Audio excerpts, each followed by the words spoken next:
We shall see him as we cure the sick, fight evils, and speak messages of peace.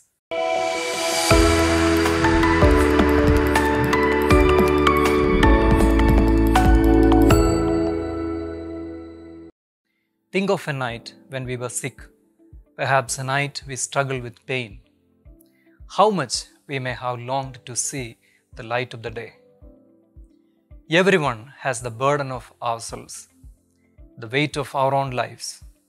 It does not mean that we are all wretched and there is no hope left.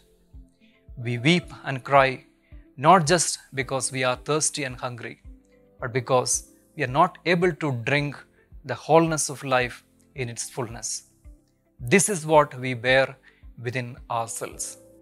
Think of Zacchaeus, who climbed the sycamore tree to have a vision of Jesus and stood silent when Jesus entered his house.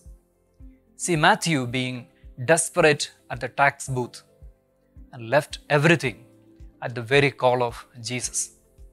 See Nicodemus, who wandered in the darkest night to talk to Jesus. See Mary Magdalene, who is still standing around the tomb for a lifeless body.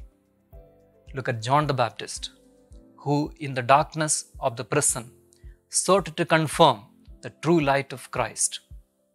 If we are sincere in our hunger and thirst for truth and righteousness, truly it is unbearable. Even in the deepest cries, we have the assurance that we are heard. God will hide no longer. We will be guided by God who teaches us His ways. This is the way, follow it.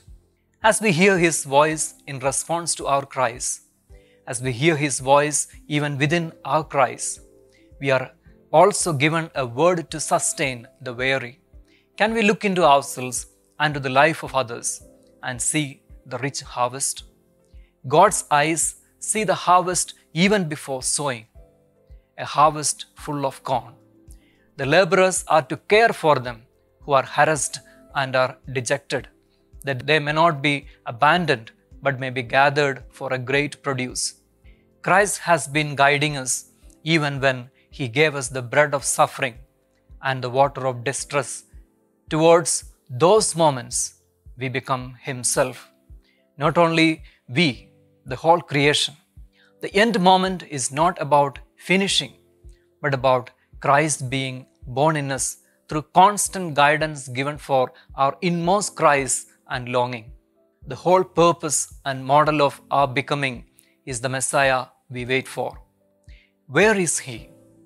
He is not far from you. He is in our unbearable waiting. We shall see Him as we cure the sick, fight evils, and speak messages of peace. We hold our hunger and thirst.